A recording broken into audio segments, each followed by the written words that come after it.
Captain Sarah Chen stood on the bridge of the Battlecruiser Defiance Edge, staring at the distress signal that had just appeared on her screens. The message was weak and broken, but she could make out enough words to understand what was happening. "Help us, New Terra colony. They say they are gods. Please." Sarah turned to her communications officer. "How far is New Terra from our current position?" 2 days at maximum speed, Captain," Lieutenant Hayes replied. "It's supposed to be in neutral space according to our charts," Sarah frowned. New Terra was a mining colony established by humans 3 years ago. They had gone there to dig for rare metals that Earth needed for its growing space fleet. The colony was small, maybe 2,000 people, mostly miners and their families. "Set course for New Terra," Sarah ordered. "Maximum speed." The Defiance Edge was one of Earth's newest and most powerful warships.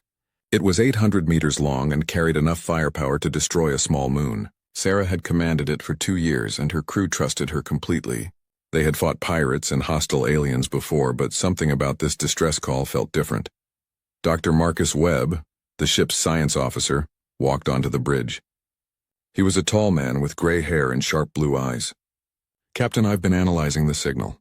There are some strange energy readings mixed in with the message." "What kind of energy readings?" Sarah asked. "I'm not sure. It's unlike anything in our databases. The energy patterns are very complex, almost like they're alive." Sarah looked at the main screen, which showed the stars streaming past as they traveled toward New Terra. "How long until we arrive?" 36 hours, her pilot replied. "Good. Dr. Webb, I want you to prepare full sensor sweeps when we get there. Something tells me we're going to need all the information we can get." The next day and a half passed slowly. Sarah couldn't shake the feeling that they were heading into something bigger than a simple rescue mission. She had her crew run weapons checks and battle drills just in case. When they finally arrived at New Terra, Sarah gasped at what she saw. The colony was still there, but it looked completely different. Strange glowing towers had been built around the mining facilities. The towers pulsed with bright blue light that seemed to move like liquid. "Captain," Dr. Webb said, his voice filled with amazement, "I'm reading massive energy signatures from those towers. The power levels are off the charts. Are the colonists alive?" Sarah asked. "Yes, I'm detecting human life signs, but they're all gathered in one area, near the center of the colony." Sarah ordered her ship to move closer. As they approached, she could see thousands of humans kneeling on the ground in front of a massive glowing figure. The figure was at least 20 feet tall and seemed to be made of pure light. It floated above the ground, and smaller glowing beings surrounded it. "Captain," Lieutenant Hayes said, his voice shaking, "we're receiving a transmission from the colony." "Put it on screen." The face of James Morrison, the colony administrator, appeared on the main screen. But he looked different. His eyes were wide and filled with a strange kind of joy. His voice was calm, almost dreamy. "Captain Chen, welcome to New Terra.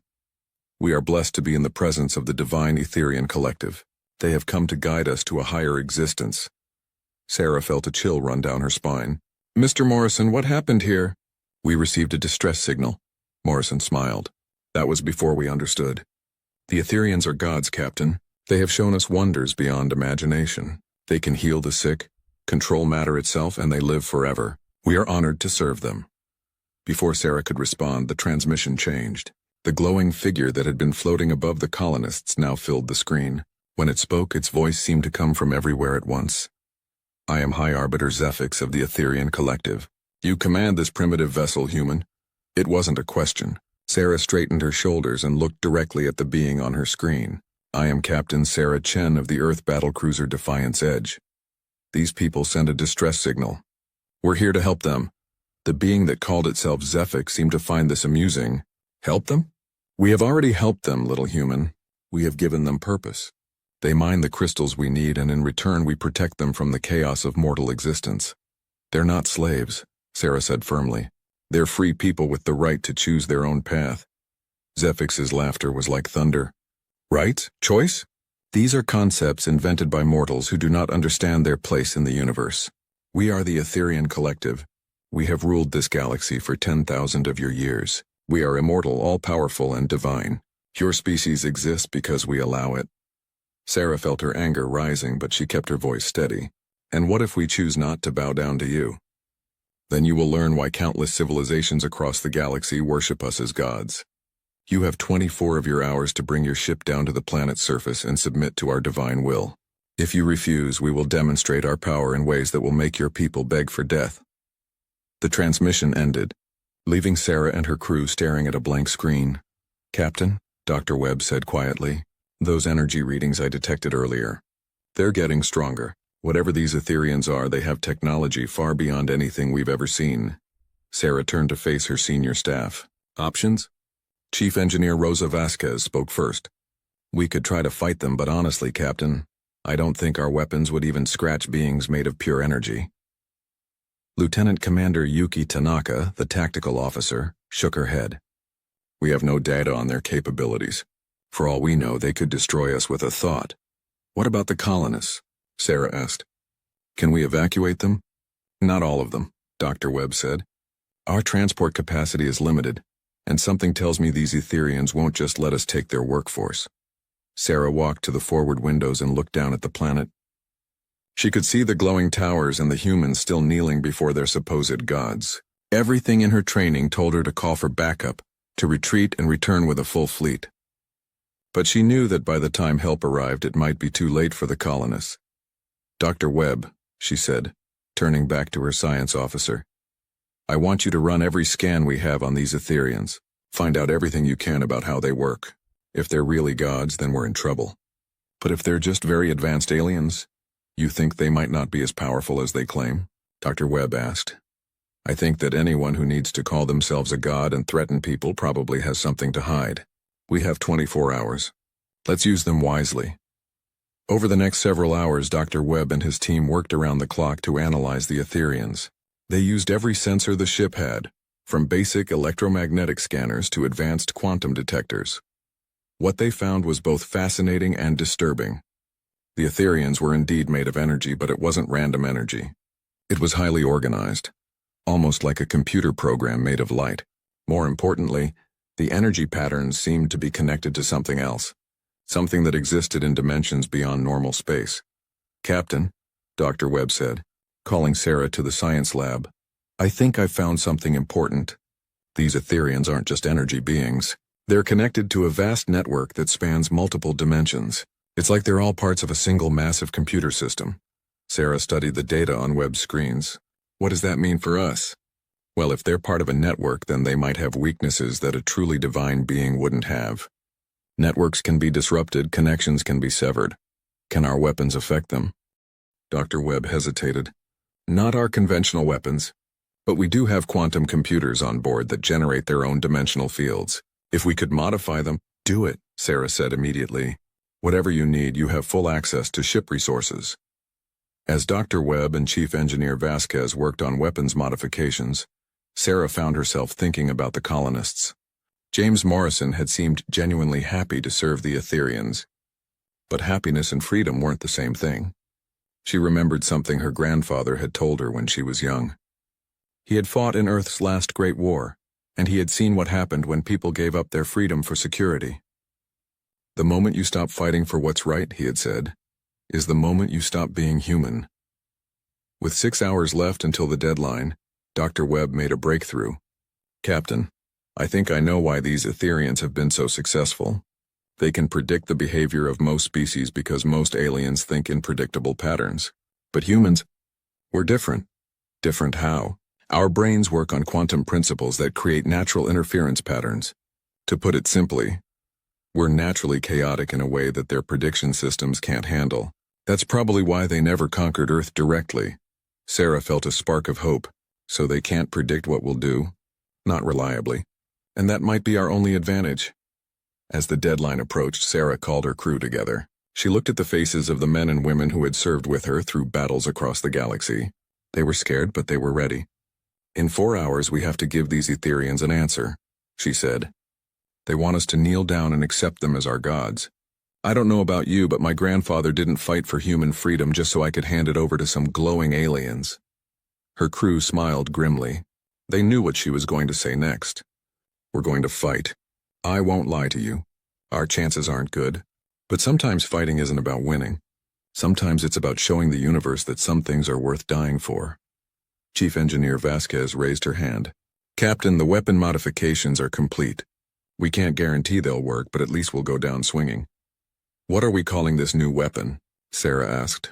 Dr. Webb grinned. The Godbreaker. With 30 minutes left until the deadline, Sarah opened a communication channel to the planet's surface. High Arbiter Zephix appeared on her screen, his glowing form radiating power and confidence. Have you made your decision, little human? He asked. Sarah stood straight and looked directly at the being that claimed to be a god. We have. You want to know what makes humans different from all the other species you've conquered?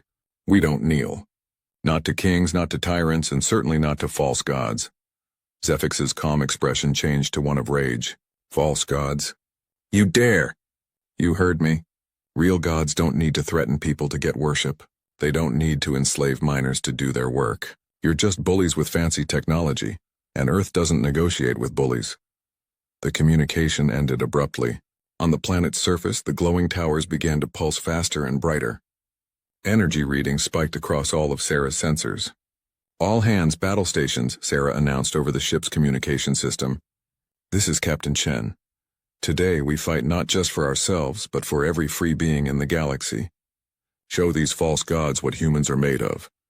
The Defiance Edge powered up its weapons and turned to face the glowing figures rising from the planet's surface. The battle for humanity's freedom was about to begin. The first attack came without warning. A beam of pure white energy shot up from the planet's surface and struck the Defiance Edge along its port side. The entire ship shook as the energy tore through the outer hull like it was made of paper. Damage report, Captain Sarah Chen shouted over the alarm sirens. Hull breach on deck 7 through 9, Chief Engineer Rosa Vasquez replied from her station. Emergency force fields are holding, but barely.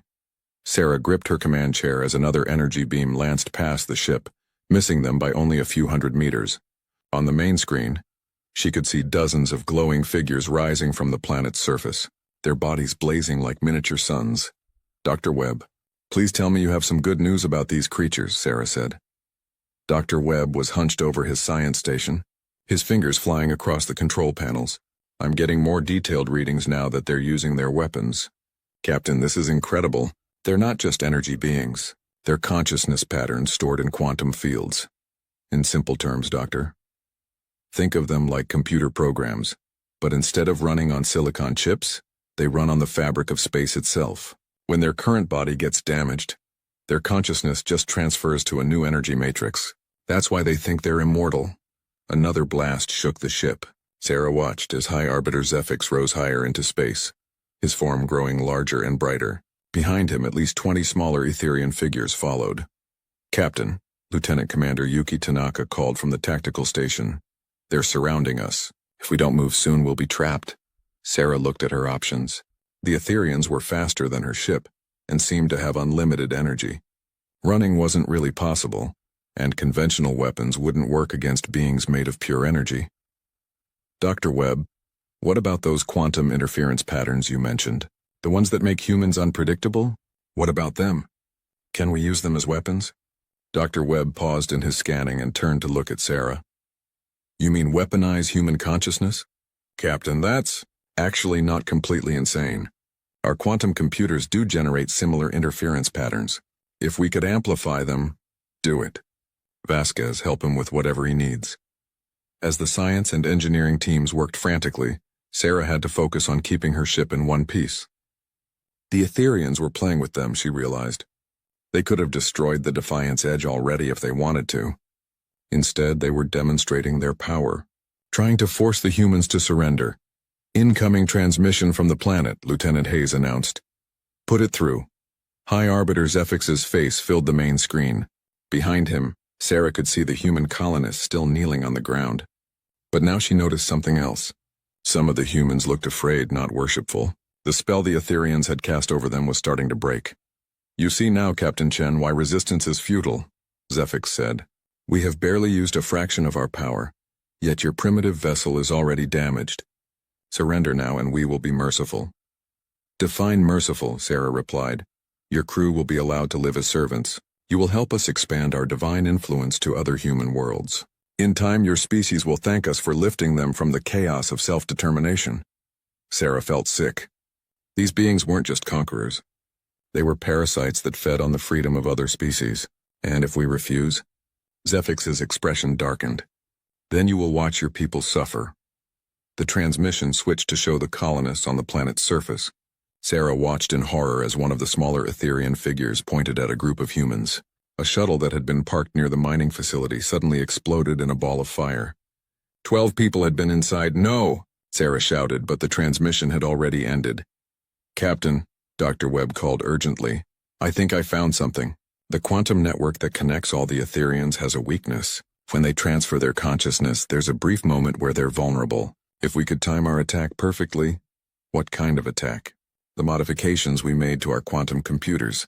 They're generating massive interference now. If we focus all that energy into a single beam and hit an Etherian during consciousness transfer, we might be able to sever their connection to the network permanently. Sarah felt a spark of hope.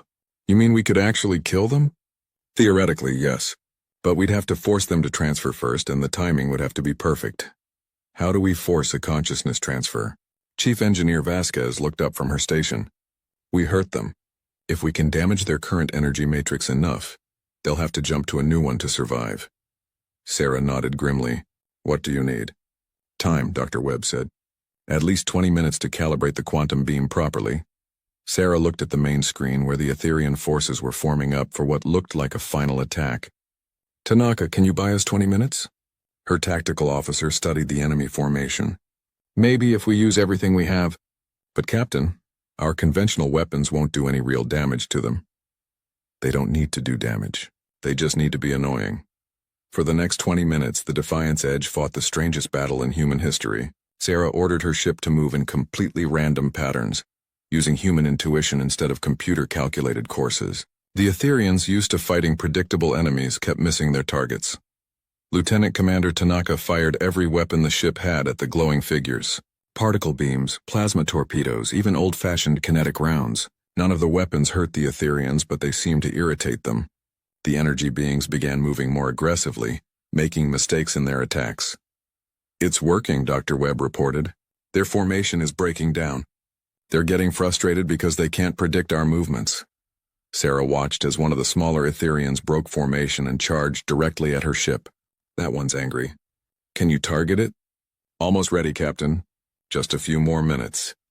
The angry Etherian fired a concentrated energy beam that punched through the ship's shields and armor like they weren't there. The blast tore through 3 decks and caused a major explosion in the engine room. Direct hit on the engine section, Vasquez reported. We're losing power. Sarah felt the ship shudder and slow down. Emergency lights flickered on as main power failed. How long until we're dead in space? Maybe 10 minutes on emergency power. Dr. Webb. 5 more minutes, Captain. That's all I need. You've got it. Tanaka, concentrate all fire on that angry one. Make it mad enough to do something stupid. The tactical officer followed orders, hitting the charging Etherian with everything the ship had left. The energy being's form flickered and wavered under the assault. It wasn't taking real damage, but Sarah could see it was getting more and more enraged. Finally, the Etherian did exactly what Sarah was hoping for.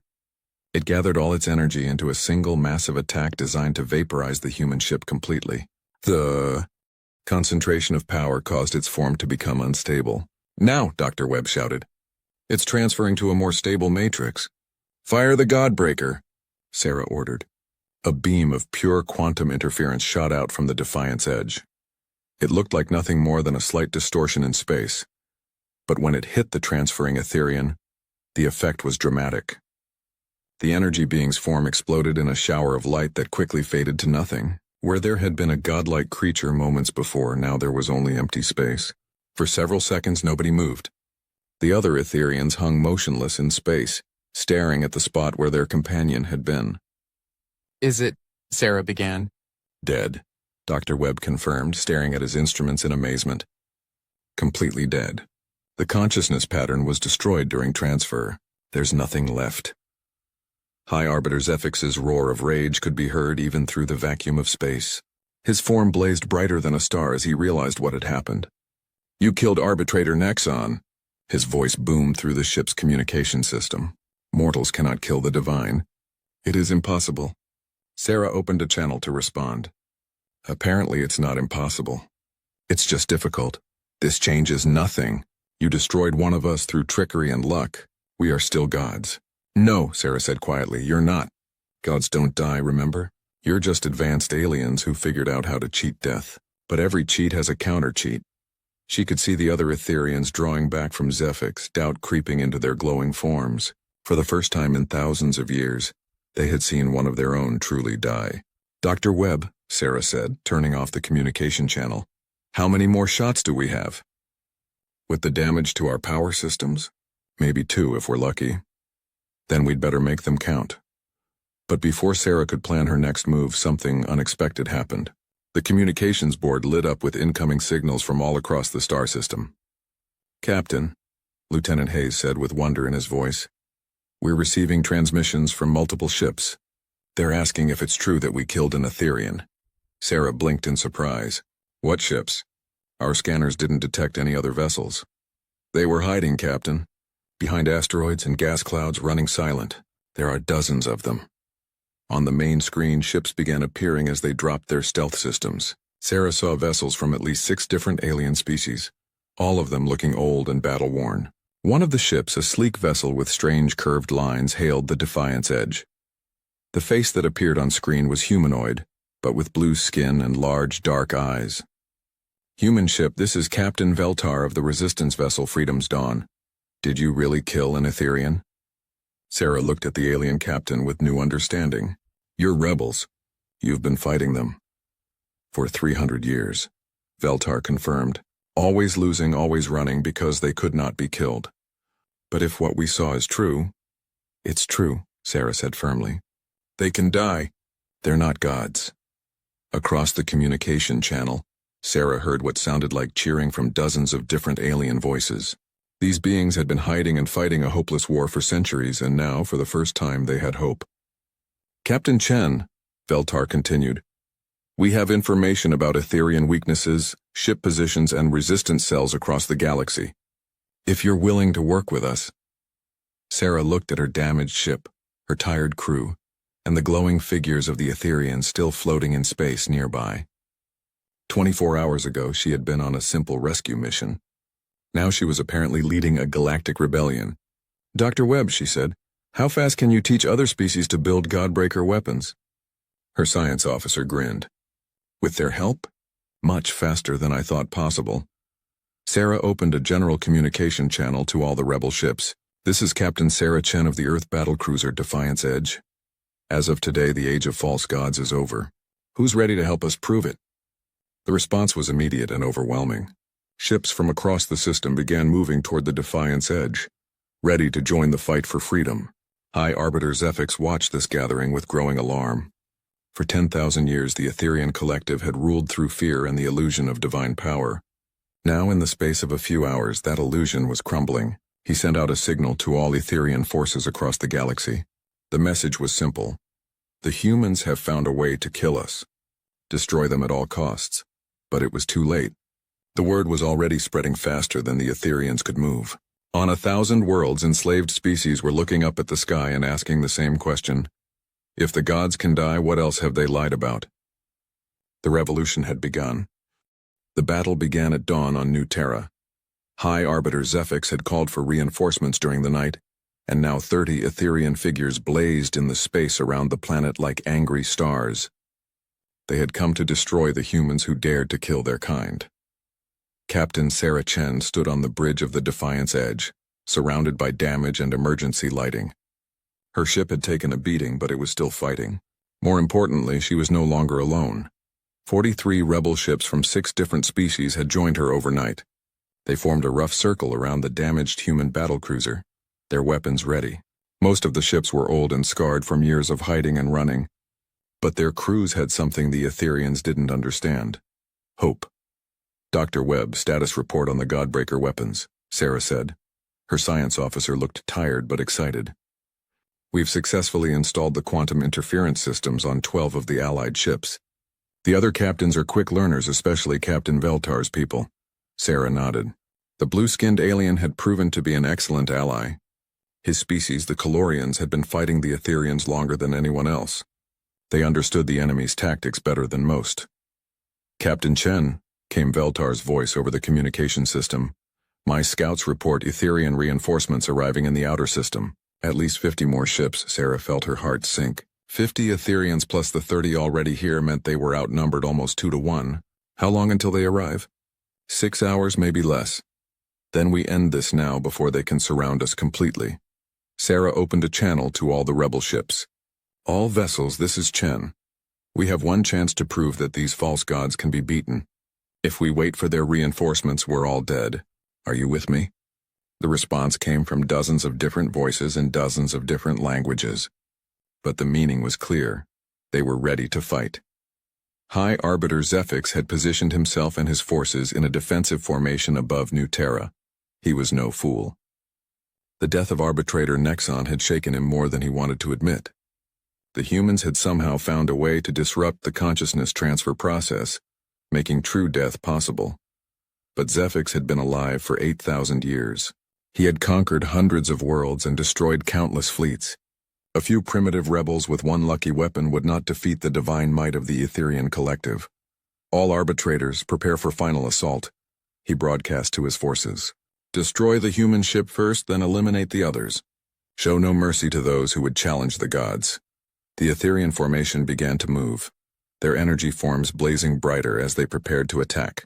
But something was wrong. The rebel ships weren't running or trying to defend themselves. Instead, they were moving in strange patterns, almost like they were dancing. What are they doing? Arbitrator Thyman asked. Zephix studied the enemy formation with growing unease. The ships were moving in completely random directions, with no apparent strategy or coordination. It made no sense. It doesn't matter, he said finally. Randomness cannot defeat divine power. Attack! The first wave of energy beams shot down from the Etherian forces, but most of them missed their targets completely.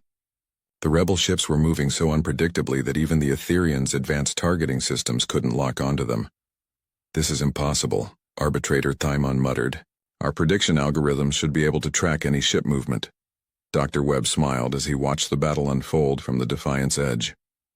That's the beauty of chaos, Captain.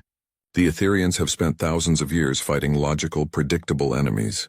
They've never faced anything like human intuition. Sarah had spent the night teaching the rebel captains the most important lesson in human warfare. Sometimes the best strategy is to have no strategy at all. She had shown them how to make decisions based on gut feelings instead of computer calculations. All ships, begin Phase 2, Sarah announced. The rebel fleet suddenly stopped their random movements and converged on a single point in the Etherian formation. It looked like a suicide charge, but Sarah had something else in mind. As the ships closed in, Dr. Webb activated the Godbreaker weapons on all 12 equipped vessels. Beams of quantum interference shot out in all directions, creating a web of disruptive energy around the Etherians. What is this? Zephix demanded as his form began to flicker. The quantum interference was making it harder for him to maintain his energy matrix. It's called a net, Sarah replied over the communication channel. And you're caught in it. The Etherians tried to scatter, but the rebel ships had surrounded them completely. Every time one of the energy beings tried to escape, they ran into another interference beam. Their forms began to destabilize as the quantum fields that held them together were disrupted. All ships, focus fire on the big one, Sarah ordered, pointing to High Arbiter Zephix. 12 quantum interference beams converged on the Etherian leader. His massive form writhed and twisted as the beams tore at his consciousness pattern. For the first time in 8,000 years, Zephix felt something he had almost forgotten. Pain. But he was not just any Etherian. He was High Arbiter, the oldest and most powerful of his kind. With a roar that shook space itself, he began to fight back. Energy poured out of Zephix like water from a broken dam. 3 rebel ships were caught in the blast and vaporized instantly. The quantum interference net began to fail as the Etherian leader drew on power reserves that most of his kind didn't even know existed. He's too strong, Captain Veltar reported, his voice strained. The net is breaking. Sarah watched as Zephix's form stabilized and began to grow larger. The other Etherians rallied around their leader, adding their power to his. The tide of battle was turning against the rebels. Dr. Webb, can we boost the Godbreaker's power? Not without overloading our quantum computers. If they explode, they'll take half the ship with them. Sarah looked at her crew. They had come so far, but it wasn't enough. Zephix was simply too powerful for their current weapons to handle. Then Chief Engineer Rosa Vasquez spoke up from her station. Captain, what if we don't try to kill him directly? What if we trap him instead? Explain. The Etherians exist in multiple dimensions, right? That's how they transfer consciousness. But what if we could cut off his access to those other dimensions? Trap him in normal space where he'd be vulnerable? Dr. Webb's eyes lit up. A dimensional anchor. Rosa, that's brilliant. If we could modify the ship's engines to create a localized space-time distortion, how long would it take? Sarah asked. 20 minutes, maybe less. Sarah looked at the battle raging around them. The rebel fleet was taking heavy casualties and more Etherians were arriving every minute. You've got 10 minutes. That's all we can afford. The next 10 minutes were the longest of Sarah's life. She watched as brave alien crews sacrificed themselves to keep the Etherians busy. Captain Veltar's ship took a direct hit while protecting a damaged vessel. The Calorian captain's last transmission was simple. For freedom. Finally, Dr. Webb announced that the modifications were complete. Captain, we're ready. But there's a problem. To generate a dimensional anchor strong enough to trap Zephix, we'll have to get very close to him, within a few hundred meters. Sarah understood immediately. At that range, the Etherian leader could destroy her ship with a single thought. How long do we need to maintain the anchor? 30 seconds for the field to stabilize. Then the other ships can target him with the Godbreakers. Do it. The Defiant's edge broke formation and accelerated directly toward High Arbiter Zephix. The massive energy being saw them coming and gathered power for an attack that would vaporize the human ship completely. But Sarah had one more trick up her sleeve. All power to forward shields. Emergency acceleration! The ship shot forward like a bullet, moving faster than Zephix had expected. His energy blast missed by mere meters, and suddenly the human battlecruiser was right on top of him. Activate dimensional anchor, Sarah shouted. Space around Zephix suddenly twisted and folded in on itself. The Etherian leader found himself cut off from the higher dimensions that gave him his power. For the first time in 8,000 years he was truly vulnerable. Impossible! He screamed. I am eternal. I am divine.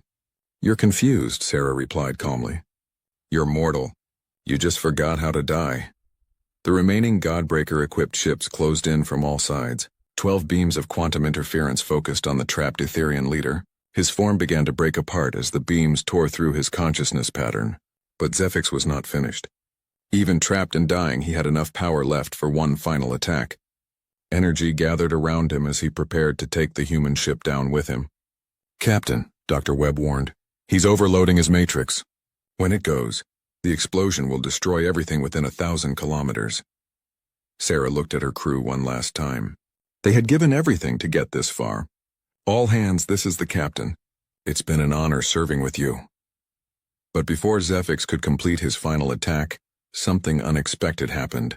The other Etherians, seeing their leader trapped and dying, began to panic. Some tried to flee, others tried to help, but their movements became erratic and desperate.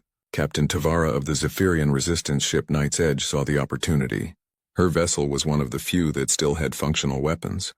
She fired everything she had at the panicking Etherians, disrupting their formation just enough to break their concentration. The distraction lasted only a few seconds, but it was enough.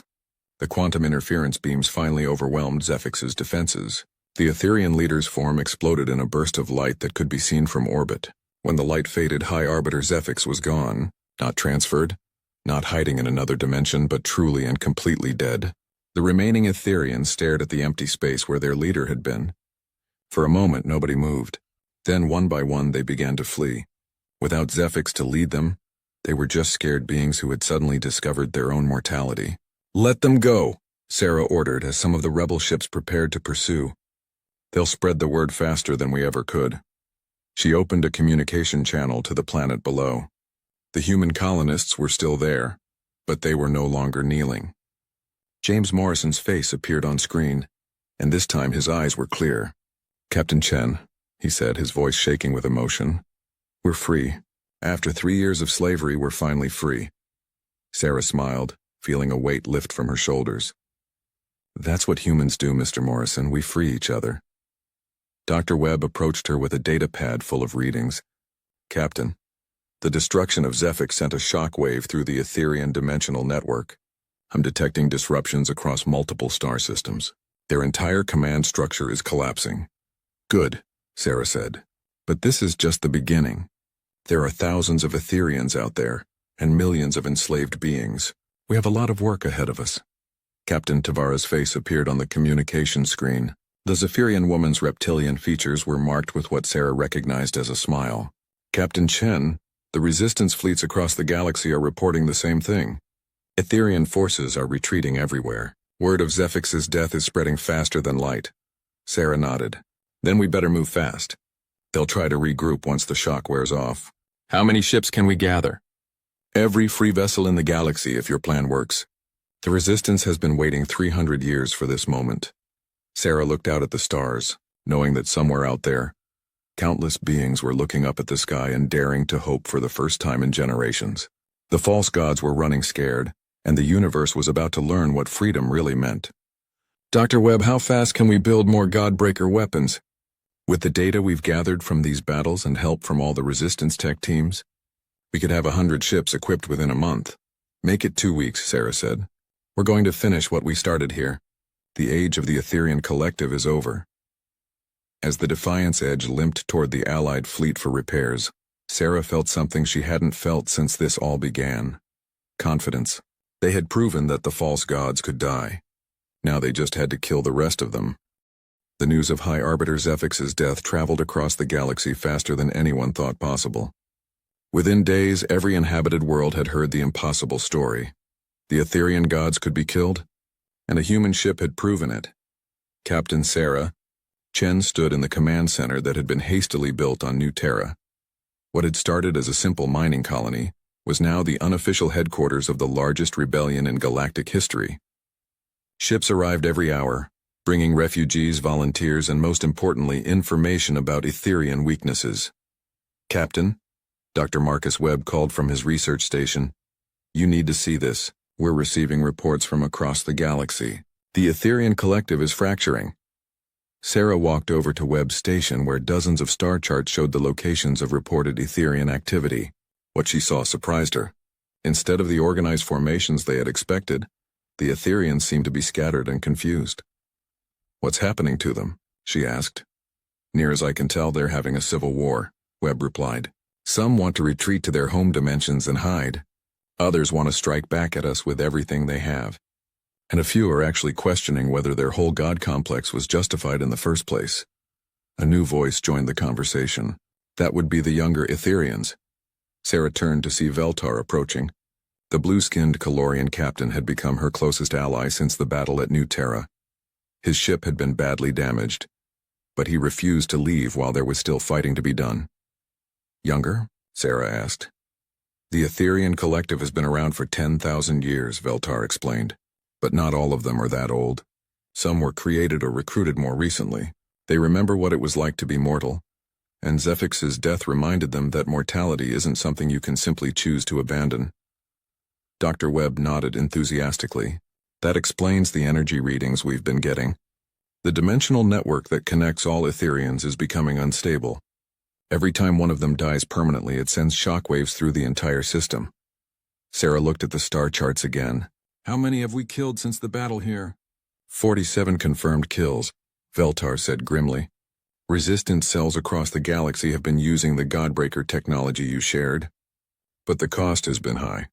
We've lost over 200 ships. Sarah felt the weight of command settling on her shoulders. Every day, brave beings from dozens of species were dying in battles against the Etherians. They were winning, but the price was enormous. Captain Chen, a new voice called. Sarah turned to see Commander Elena Rodriguez, one of the few other humans in the Resistance. She had arrived 3 days ago with a small Earth fleet that had been sent to find Sarah's missing ship. What is it, Commander? We just received a priority transmission from Earth. The Etherian collective has sent a formal declaration of war against humanity. They're calling us a cosmic plague that must be eliminated. Sarah wasn't surprised. The Etherians had ruled through fear and the belief in their own superiority for millennia. Humanity had shattered both of those foundations. Of course they wanted revenge. How much time do we have before they reach Earth? Sarah asked. According to our intelligence, they're gathering a massive fleet in the Andorian system. At least 300 Etherians and their remaining servant species. They'll reach Earth in 2 weeks. Sarah stared at the star charts, thinking rapidly. Earth had decent defenses, but nothing that could stop 300 godlike beings. The planet would be destroyed unless the Resistance could stop them first. Veltar, how many ships do we have that are equipped with Godbreaker weapons? 87 operational vessels, the Calorian replied immediately. But Captain, even with our new weapons, we can't fight 300 Etherians in open battle. The numbers just don't work, Sarah nodded. Then we don't fight them in open battle. We make them come to us on our terms. She turned to address the entire command center. I need all department heads here now. We're going to plan the largest ambush in galactic history. Over the next few hours, representatives from a dozen different species gathered in the command center. There were Calorians like Veltar, the reptilian Zephirians, the insectoid hive mind collective, and even a few of the energy beings called the Ethereals who had broken away from Etherian control. Here's the situation, Sarah began, projecting a holographic star map for everyone to see. The Etherians are massing for an attack on Earth. We can't stop them with conventional tactics, so we're going to use something they won't expect, their own arrogance against them. She highlighted a star system between the Andorian gathering point and Earth. The Kepler 442 system. It has an unstable star that produces massive electromagnetic storms, perfect for hiding a fleet. Commander Tavara of the Zephirians studied the map. You want to hide our entire fleet in a star storm? That's incredibly dangerous. Less dangerous than fighting 300 Etherians in open space, Sarah replied. But there's more to the plan than just hiding. Dr. Webb, explain what you've discovered about the Etherian network. Webb stood up and activated another holographic display. The dimensional network that connects all Etherians is like a giant spider web. Each individual Etherian is a point on the web, connected to all the others. When we kill one, it sends vibrations through the entire network. So? Asked Captain Rixtal of the Hive Mind Collective, his multiple voices speaking in unison. So, Webb continued, if we could kill enough of them at exactly the same time, we might be able to overload the entire network, cause a cascade failure that would disconnect every Etherian from their consciousness backup systems. The room fell silent as the implications sank in. You're talking about killing them all at once, Veltar said slowly. Making the entire collective mortal again. Exactly, Sarah confirmed. But it has to be coordinated perfectly. We need to hit at least 100 Etherians within a few seconds of each other. If we're too slow, they'll adapt and reinforce the network. Commander Rodriguez shook her head. Sarah, that's assuming we can even get close enough to 100 Etherians without being detected. That's where their arrogance comes in, Sarah said with a grim smile. They think they're gods. Gods don't run from mortals, and they don't expect mortals to be clever enough to set traps. They'll come charging through that system expecting an easy victory. The planning session continued through the night.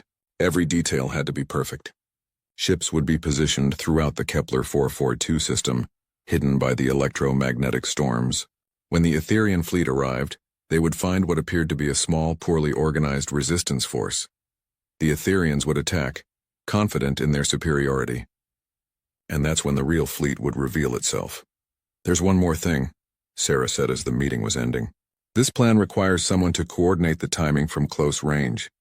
Someone has to get right into the middle of the Etherian fleet to make sure all our ships fire at exactly the right moment. Everyone knew what she was really saying. It was a suicide mission. Whoever coordinated the attack would be destroyed along with the enemy fleet. I'll do it, Sarah said simply. The Defiance Edge has the most advanced communication systems. And my crew knows the Godbreaker technology better than anyone. Captain, Veltar protested. There has to be another way. There isn't, Sarah replied firmly. And even if there was, this is my responsibility. I started this war when I refused to kneel to false gods. I'm going to finish it. The Resistance fleet gathered in the Kepler 442 system over the next week. Ships arrived from across the galaxy, carrying beings who had lived their entire lives under Etherian rule. For many of them, this was the first time they had ever fought back against their oppressors. Dr. Webb worked around the clock to install Godbreaker weapons on as many ships as possible. The technology had improved dramatically since the first battle at New Terra. The new weapons were more powerful and more reliable.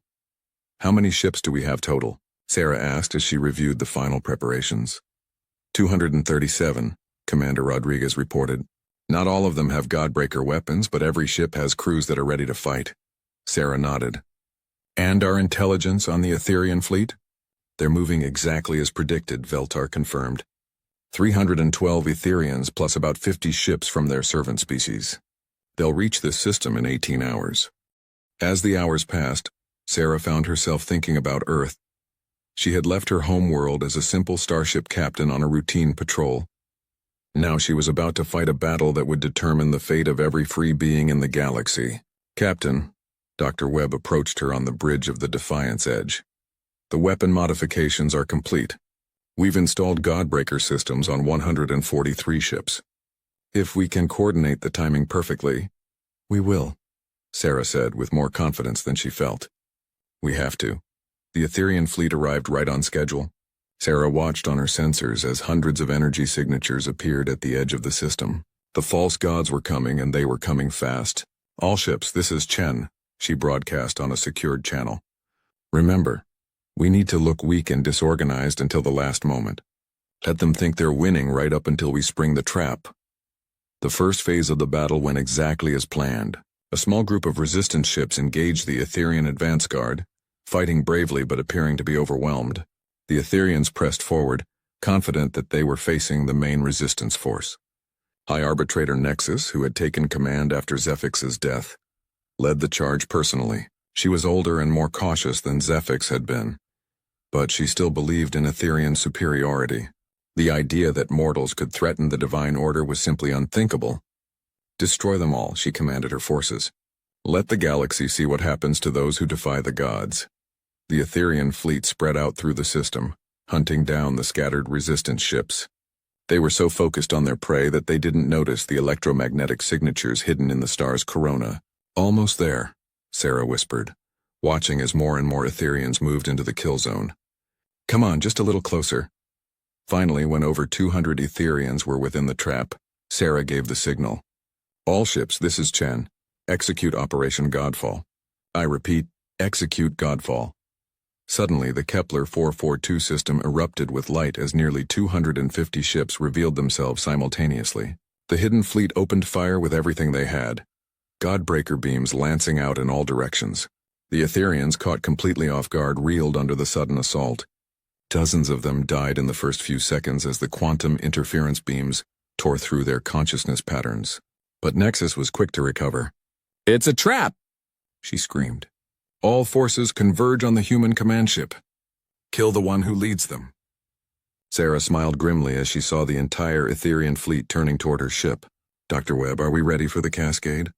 "Affirmative, Captain. We have 112 confirmed kills. If we can maintain this rate for 30 more seconds, we'll maintain it," Sarah said. She opened a channel to the entire fleet. "All ships concentrate fire on the big formations. We need to hit them all at once for this to work." The battle reached its crescendo as 200 resistance ships focused their fire on the remaining Etherians. Sarah watched her tactical display as the kill count climbed. 120, 130, 140. "Cascade initiation in 10 seconds, Dr. Webb announced. But the Etherians weren't going down without a fight. Nexus gathered the remaining collective members into a tight formation and began channeling their combined power into a single devastating attack. "Captain," Webb warned, "if they complete that power buildup, they'll destroy half our fleet." Sarah didn't hesitate. "All power to engines. Ramming speed." "Sarah, no!" Commander Rodriguez's voice came over the communication channel. "There has to be another way." "There is no other way," Sarah replied calmly. "Someone has to stop that power buildup, and we're the only ship close enough." The Defiance Edge accelerated directly toward the Etherian formation, its Godbreaker weapons firing continuously. The quantum interference beams tore through the enemy formation, disrupting their power buildup just enough to prevent the devastating attack. "Cascade initiation now," Dr. Webb shouted. 157 Etherians died simultaneously as the resistance fleet concentrated its fire. The dimensional network that had connected the collective for 10,000 years overloaded and collapsed. Across the galaxy, every remaining Etherian felt the network die. Suddenly, they were truly mortal again. Cut off from their consciousness backups, vulnerable for the first time in millennia, High Arbitrator Nexus stared at Sarah's ship in horror and rage. "You've destroyed everything. 10,000 years of divine order gone." "Good," Sarah replied. "It was never supposed to be there in the first place." Nexus gathered the last of her power for one final attack, but she was no longer connected to the vast energy reserves of the collective. She was just one being fighting alone. The quantum interference beam from the Defiance Edge struck her directly. For a moment her form blazed brighter than the system's star. Then she simply faded away, leaving nothing but empty space. The battle was over. The Etherian collective, rulers of the galaxy for 10,000 years, had been destroyed. Across hundreds of worlds, enslaved beings looked up at the sky and realized they were free. But the victory had come at a cost. The Defiance Edge was dying, its engines overloaded from the final attack run. Sarah sat in her command chair, watching as her ship broke apart around her. "Captain," Dr. Webb said quietly, "it's been an honor." Sarah smiled, thinking of all the worlds that would wake up free tomorrow. "The honor was mine, Doctor. The honor was mine." The last transmission from the Defiance Edge reached every ship in the Resistance fleet. "This is Captain Sarah Chen. The gods are dead. The galaxy is free. Make it count." 6 months after the Battle of Kepler 442, the galaxy was a very different place. The Etherian collective was gone, but its destruction had left behind chaos on a scale that no one had anticipated. Commander Elena Rodriguez stood in the rebuilt command center on New Terra, looking at reports that came in from across the galaxy. She had taken command of the resistance forces after Sarah Chen's sacrifice, and the job was more difficult than anyone had imagined. "Commander," called Captain Veltar from his communication station, "we're receiving distress calls from the Vega system. Without Etherian control, the local warlords are fighting each other for territory. Civilian casualties are mounting." Elena sighed. This was the problem they faced everywhere. For 10,000 years, the Etherians had kept order through fear and oppression. Now that they were gone, old conflicts were resurging across the galaxy. "How many ships can we spare for a peacekeeping mission?" she asked. "Maybe 12, replied Captain Devara. "But that leaves us vulnerable if something bigger comes up." Elena was about to respond when Dr. Webb rushed into the command center, his face pale with alarm. "Commander, we have a major problem. I'm detecting massive energy signatures in the void sector." Elena felt her blood turn cold. The void sector was where the Etherians had originally come from, a region of space that existed partially outside normal dimensions. According to captured Etherian data, it had been empty for thousands of years. "What kind of energy signatures?" she asked. "The same type we saw from the Etherians, but much stronger. Commander, I think there are more of them out there. A lot more." Before Elena could respond, every communication system in the command center activated simultaneously. A figure appeared on the screens that made everyone's blood freeze. It looked like an Etherian, but it was different. Older, more powerful, and radiating an aura of absolute malevolence. "Mortal beings," the entity spoke, its voice echoing from dimensions beyond normal space. "I am Supreme Arbiter Omnix, first of the Etherian Ascended. You have destroyed our children, our servants, our carefully ordered galaxy. For this you will pay the ultimate price." Elena forced herself to remain calm, even though every instinct told her to run. "The Etherian collective chose to enslave free beings. We simply gave those beings their freedom back." Omnix's laughter was like the sound of dying stars. "Freedom? You speak of freedom while the galaxy burns in chaos? You have proven that mortals cannot govern themselves. Therefore, we have decided that mortals should not exist at all." The transmission shifted to show images from across the galaxy. Massive structures were rising from the void sector, each one the size of a small moon. They pulsed with dark energy that made the original Etherians look like candles compared to a forest fire. "Behold the void cascade generators," Omnix continued, "weapons capable of unraveling the very fabric of space-time itself. In 72 hours we will activate them. The cascade will spread across the galaxy at faster than light speeds, dissolving every planet, every star, every living being into component atoms." Elena stared at the images in horror. "You're talking about genocide on a galactic scale. Why?" "Because," Omnix replied simply, "if we cannot rule, then no one will. The galaxy will be cleansed of the chaos you have brought, and we will begin again with more obedient species." The transmission ended, leaving the command center in stunned silence. "Can they actually do it?" Elena asked Dr. Webb. The scientist was studying his instruments with shaking hands. "Based on these energy readings, yes. The technology is far beyond anything we've seen before. If they activate those generators, Every solar system in the galaxy will be destroyed within a matter of days. Captain Veltar slammed his fist on his console. So we stop them. We destroy the generators before they can activate them. With what? Elena demanded.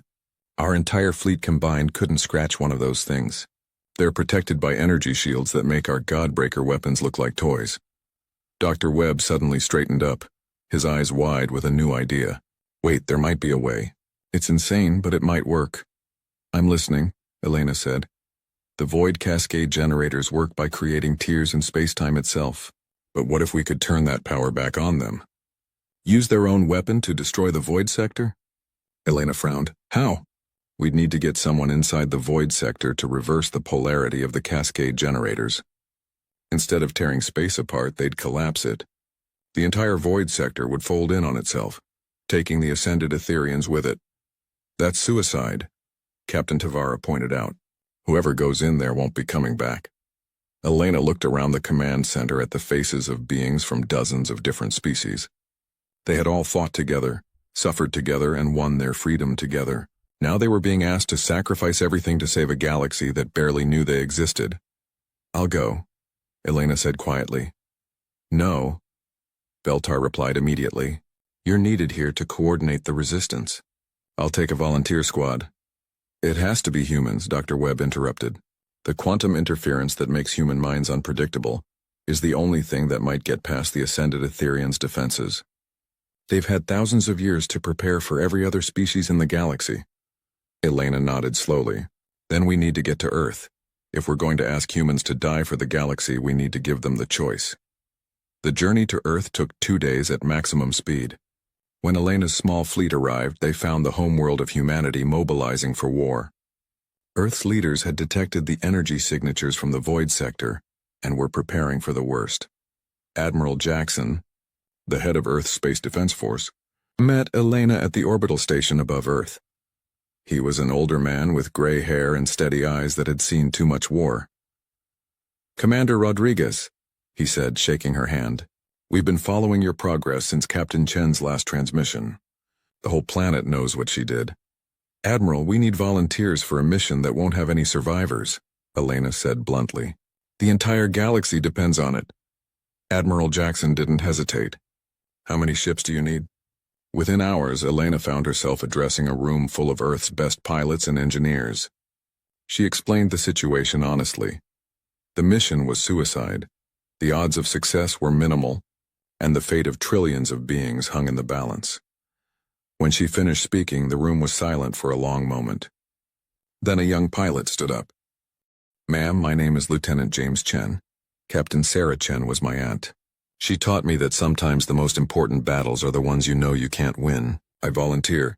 One by one, other hands went up around the room. By the end of the briefing, Elena had more volunteers than she could possibly use. The plan they developed over the next day was elegantly simple.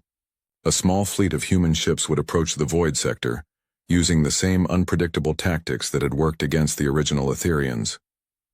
While the ascended beings were focused on these ships, a single modified vessel would slip through their defenses and reach the cascade generators.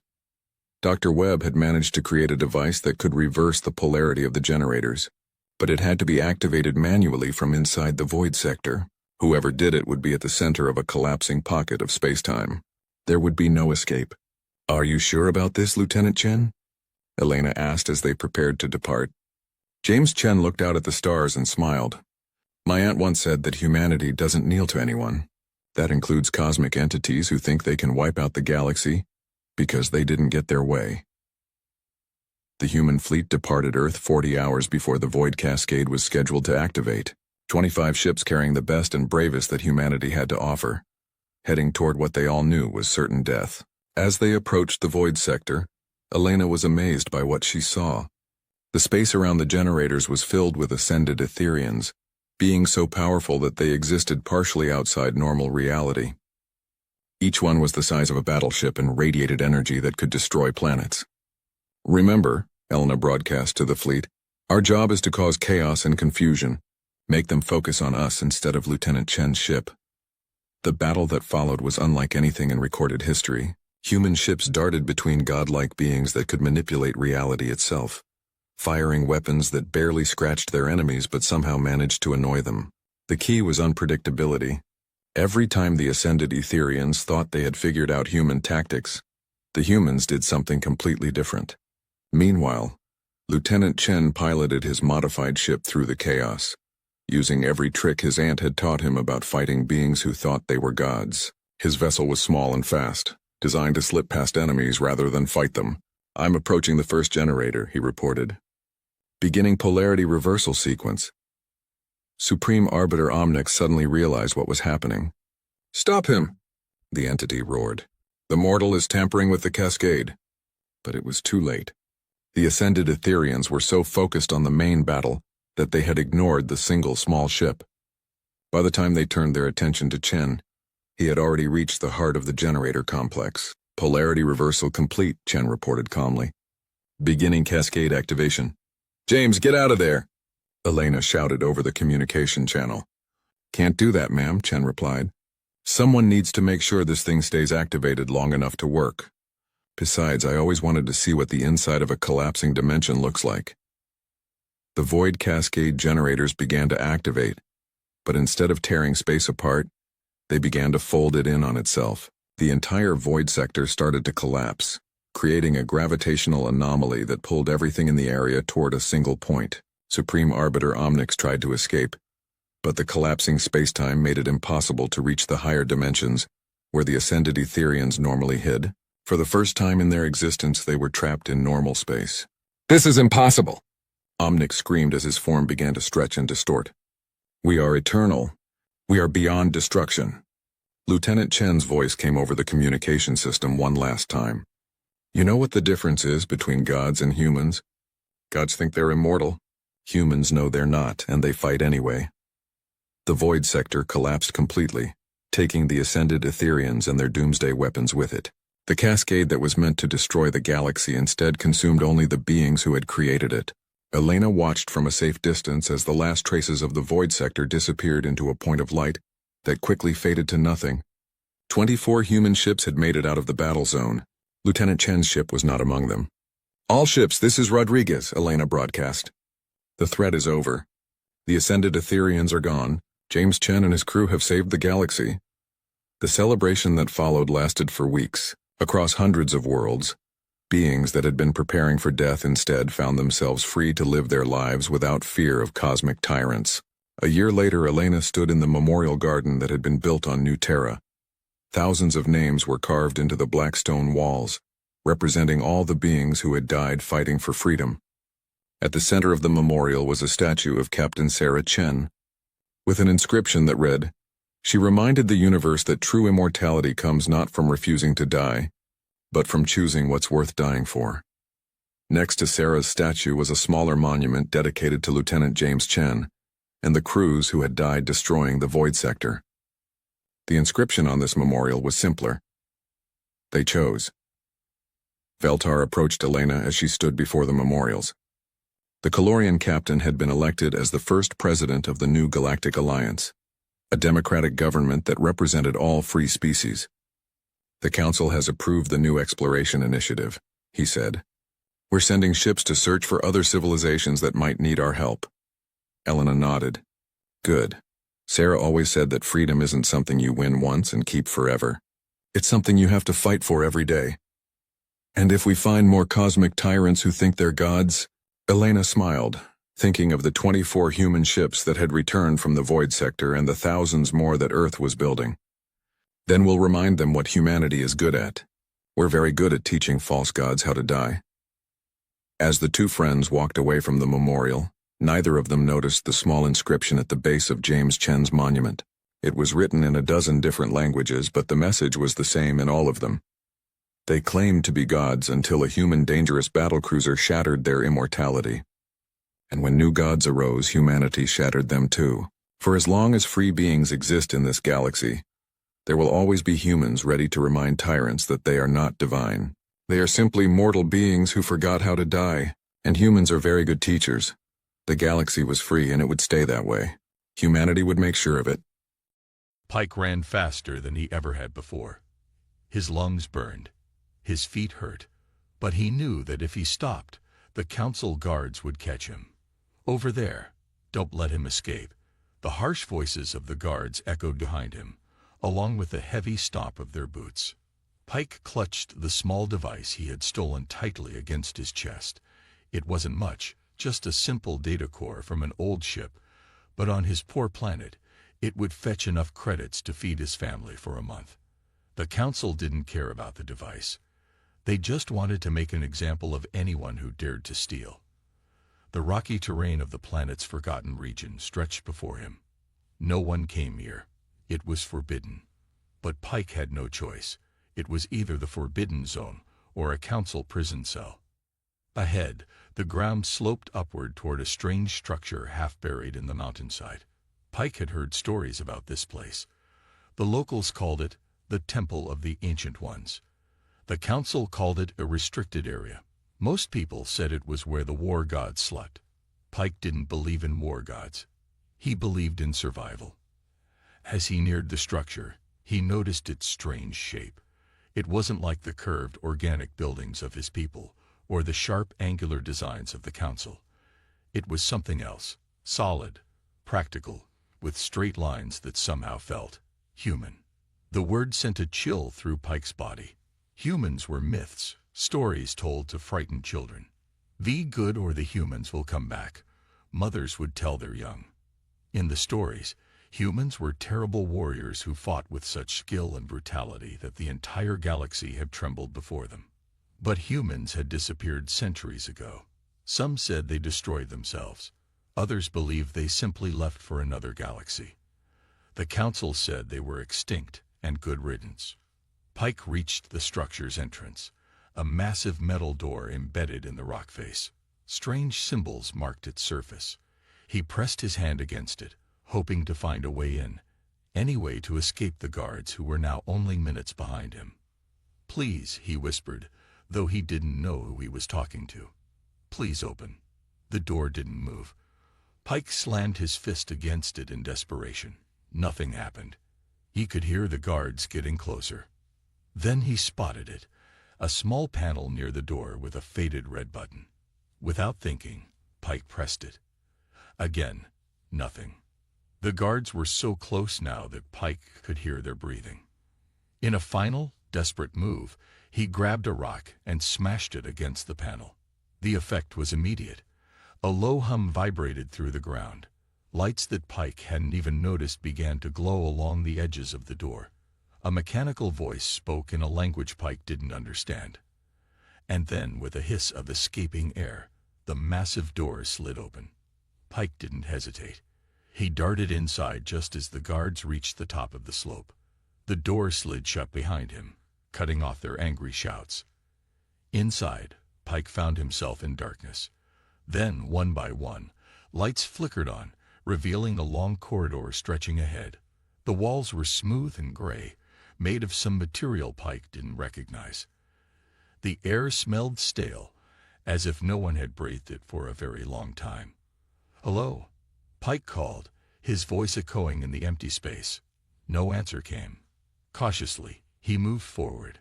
The corridor opened into a vast chamber filled with rows of strange, coffin-like containers. Each was made of a clear material that allowed Pike to see inside. And inside each container was... Pike gasped. Inside each container was a person, or what looked like a person.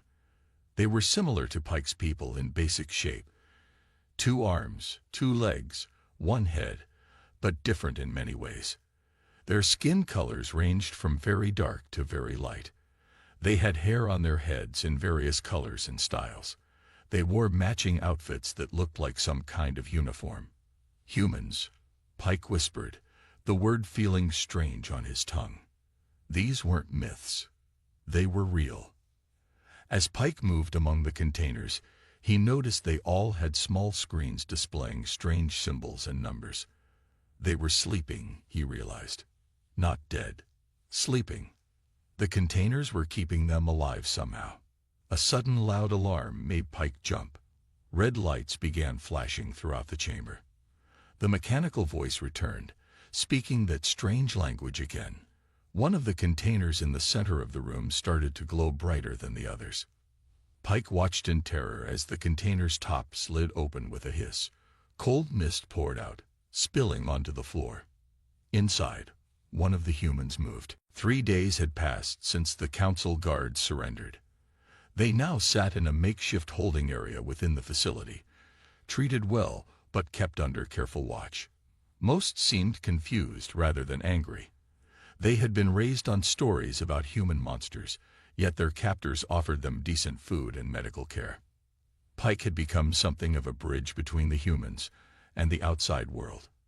His knowledge of local systems and cultures proved invaluable. "The news is spreading fast," Pike told Stone as they reviewed reports from across the sector. "The council can't keep it quiet anymore.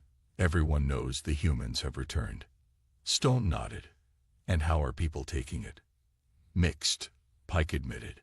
"Some are terrified. The council's propaganda machine is working overtime." He showed Stone a broadcast playing on most major channels. Dramatic images of destruction from ancient battles, with humans portrayed as unstoppable killing machines. "But others," Pike smiled. "Others see hope, especially on worlds that suffer under council rule." Reed entered the command center, followed by 2 newly awakened humans. One was a woman with intelligent eyes and an air of quiet authority. The other was a tall man who carried no weapons but moved with the same confidence as the soldiers. "Commander," Reed said, "may I introduce Dr. Mason, our chief diplomat, and Dr. Wells, head of science division." Stone greeted them both. "Perfect timing. We need your expertise." Mason studied the propaganda playing on the screen and frowned. "They're using fear, classic tactic when facing a superior force. We need to counter it," Stone said. "Show people we're not the monsters in those stories." Wells had moved to a console and was rapidly reading through data. "Fascinating. 500 years of technological development, yet in some areas, they've regressed. Military technology, advanced physics, medicine, all have stagnated or declined. The Council restricts certain technologies," Pike explained. "They say it's for safety, but really it's for control." Mason nodded thoughtfully. "So they've created a technological plateau. Advancement without empowerment." A soldier entered with urgent news. "Commander, we've detected a small vessel approaching. Not Council design. They're broadcasting on an open frequency, asking to speak with the humans." Stone looked at Pike. "Friends of yours?" Pike shook his head. "Not mine specifically, but there are many who resist the Council." "Let them approach," Stone decided, but maintained defensive readiness. An hour later, the vessel's crew stood in the facility's meeting room. There were 5 of them, each from a different species. Their leader was a tall, reptilian being named Krav. "We represent the Free Worlds Alliance," Krav explained. "We fought the Council from the shadows for decades, but we've never had the strength for open resistance. Until now," added another member, a small furry creature named Liz. "Your return changes everything." Stone listened carefully. "We're not looking to start a war. We went to sleep to avoid more bloodshed." Krav's scales shifted color slightly, a sign of emotion in his species. "The war has been ongoing for centuries. The Council wages it through economic control, resource deprivation, and targeted violence. They just don't call it war." Mason stepped forward. "We need to understand the full situation before committing to any action." For the next several hours, the Alliance members detailed the Council's rise to power, its control mechanisms, and the suffering of countless worlds under its rule. "The Council started with noble goals," Liz explained. "Protection, cooperation, advancement. But power corrupted them. Now they serve only themselves." Pike watched Stone's face as he absorbed this information. The commander's expression remained neutral, but Pike was learning to read the subtle signs of human emotion. Stone was angry, but controlling it. "We need to gather more allies," Mason said after the briefing. "Show the galaxy that humans return not as conquerors, but as liberators." Wells, who had been quiet until now, spoke up. "We should also demonstrate our technological capabilities. not as threats, but as offerings. Medical advances, clean energy, agricultural improvements, things that help ordinary people. Stone nodded. Agreed. We'll open communication with all resistance groups. Share basic technologies that improve lives. Build trust. The Council won't sit idle, Reed warned. They're already moving fleets into position around known facilities. The Council chamber was massive, with high ceilings and ornate decorations that spoke of wealth and power. Delegates from 100 worlds filled the circular room, their voices creating a constant murmur that echoed off the polished walls. Stone stood with his team. Reed, Gray, Mason, Wells, and Pike, at the center of it all. They wore their formal uniforms, crisp and impressive despite being 5 centuries old. The council members sat in elevated seats arranged in tiers, looking down at them. "This is not a negotiation," the head counselor, a tall being named Drav, announced. "This is your opportunity to surrender peacefully, to return to your sleep." Mason stepped forward. "We came here in good faith, Counselor. We seek peaceful coexistence, not conflict." Drav's expression hardened. "Humans know nothing of peace. Your history is written in blood, as is the history of every spacefaring species," Mason replied calmly. "But history does not dictate future." For 3 hours, the debate continued. The Council demanded that humans return to stasis. The humans requested recognition and autonomy for all worlds under Council rule. Neither side would budge. Pike watched from the sidelines, amazed at how skillfully Mason handled the negotiations. Even when insulted or threatened, she remained composed and articulate. Then the chamber doors burst open. A group of armed Council soldiers rushed in, weapons raised. "The time for talk is over," Drav announced. "You will submit or be destroyed." The human delegation didn't flinch. Stone looked at the soldiers with an expression that wasn't fear or even anger, but disappointment. "This is your answer. Violence." Stone shook his head. "We expected better." Drav smiled coldly. "You expected weakness. But the Council is not weak. While you talked peace, our fleets moved into position around every human facility. The attack begins now." Stone touched a small device on his wrist. "Commander Blackwood, are you receiving this?" A voice responded through the device. Loud and clear, "Commander Stone." "The Council has chosen war," Stone said simply. "Initiate Protocol Omega." "Understood," Blackwood replied. "All facilities report ready." "It's been an honor serving with you, Commander." The Council soldiers moved closer, weapons aimed at the human delegation. "Your facilities will be dust within the hour," Drav said triumphantly. "Your species will finally be extinct." Stone looked at him calmly. "You misunderstand Protocol Omega, Counselor. It's not a defensive measure." Suddenly, every screen in the chamber lit up with the same image. Council warships floating dead in space, their systems disabled. "What is this?" Drav demanded, rising from his seat.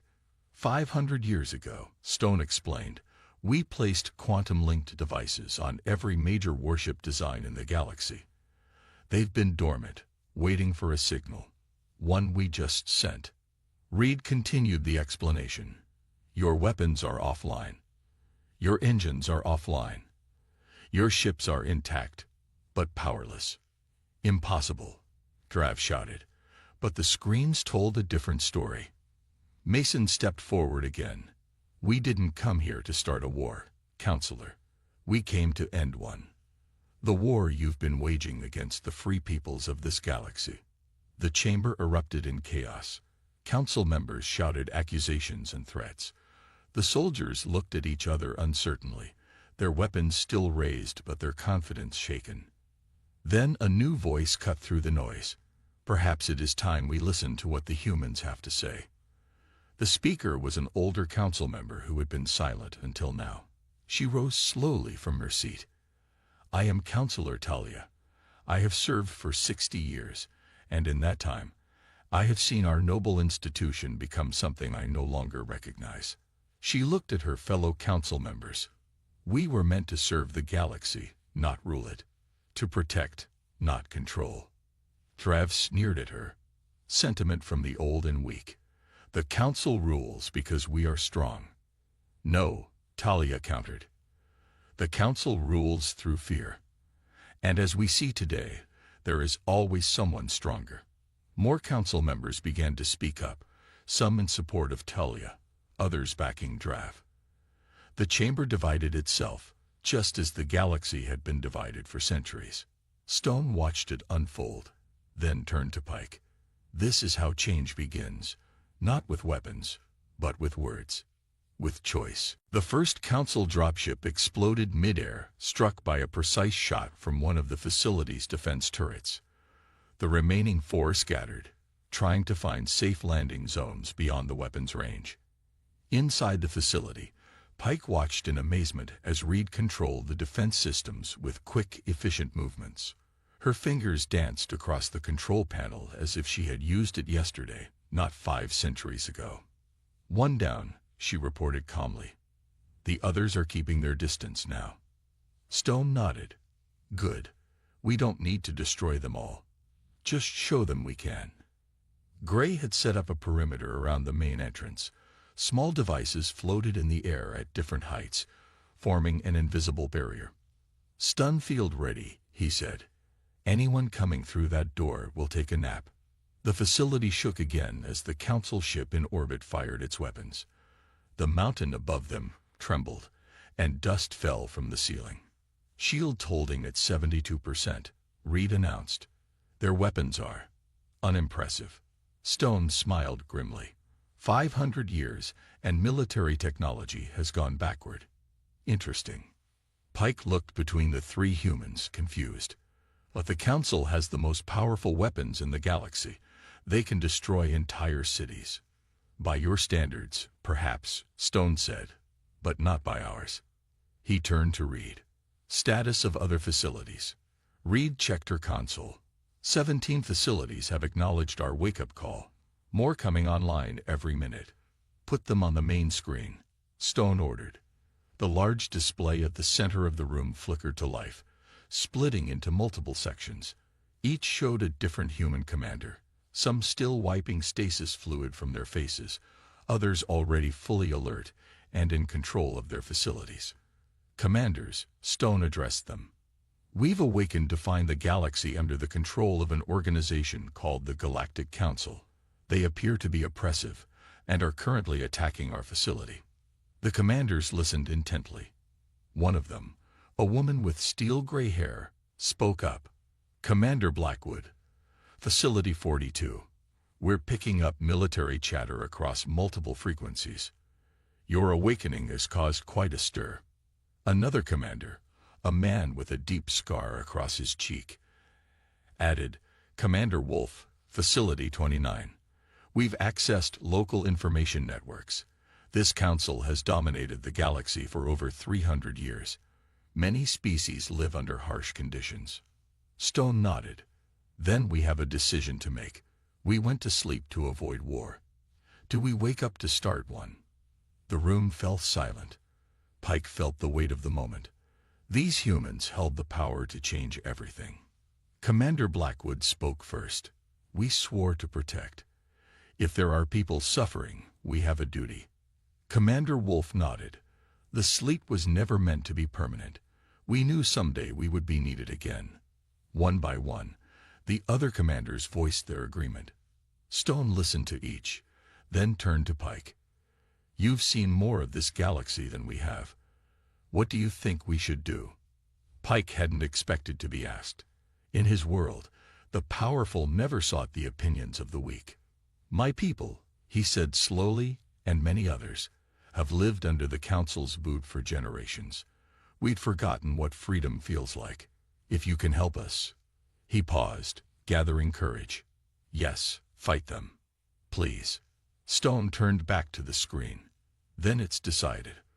All facilities begin full awakening procedures. Establish secure communications between facilities. Avoid direct confrontation with Council forces when possible, but defend yourselves as needed. The commanders acknowledged the orders and disconnected to carry them out. Outside, The Council forces had regrouped. The main door continued to glow red as cutting tools worked on it, but more slowly now. The guards were being cautious. They're bringing in heavier equipment, Reed reported, watching the external cameras. And the ship in orbit is calling for reinforcements. Gray checked his weapons. They'll break through eventually. Stone walked to one of the stasis pods and checked its status. How many can we safely awaken at once? Reed ran calculations. With current power levels, 50. More would risk system failure. Begin awakening procedures for combat units first, Stone ordered. We need to secure this facility. Commander, she said, spotting Stone. Situation. Captain Reed. Stone nodded. We've slept for 500 years, not 50. The galaxy has changed. There's a new power structure we need to understand. The second pod opened, and a tall, lean man sat up. His skin was dark brown, and he blinked several times as he oriented himself. Lieutenant Gray, Stone said. Good to see you awake. Gray nodded, quickly taking in the situation as he climbed out of his pod. 500 years. The backup systems must have failed. Or were sabotage, Reed suggested, already checking her pod's readings. Stone introduced Pike, who stood nervously before the three humans. Our guest has important information about the current political situation, Stone explained. And he's being hunted by the authorities. The facility shook as something heavy struck the main door. They're using explosives now, Pike said, fear in his voice. Gray moved to a weapons locker that had opened automatically when he awoke. He removed several devices that Pike didn't recognize. Non-lethal options, Gray asked, looking at Stone. Stone nodded. For now, we need information more than we need bodies. Pike had never seen people prepare for combat so calmly. In the stories, humans were frenzied berserkers who loved bloodshed. These three were methodical, professional. Reed had moved to the main control console. Commander, I've accessed the facility's sensor network. That ship in orbit is powering weapons. Can we contact the other facilities? Stone asked. Reed shook her head.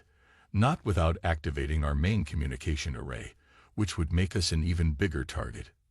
Stone thought for a moment. We need to show strength, but not start a war. Not yet.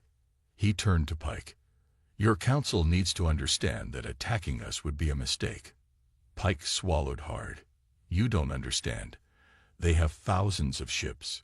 Millions of soldiers. Stone smiled for the first time. It wasn't a warm smile. And how do they compare to human soldiers? Before Pike could answer, a screen lit up with a message. It showed a council official in full ceremonial uniform. Attention unknown facility, the official said. This is Councilor Vex of the Galactic Council. You are in violation of restricted zone protocol. Surrender immediately or face orbital bombardment. Stone straightened his uniform and stepped before the screen. This is Commander Stone of the United Earth Defense Force. This facility and all others like it across the galaxy are sovereign territory of humanity. Any attack will be considered an act of war. The counselor's face showed shock that quickly turned to anger.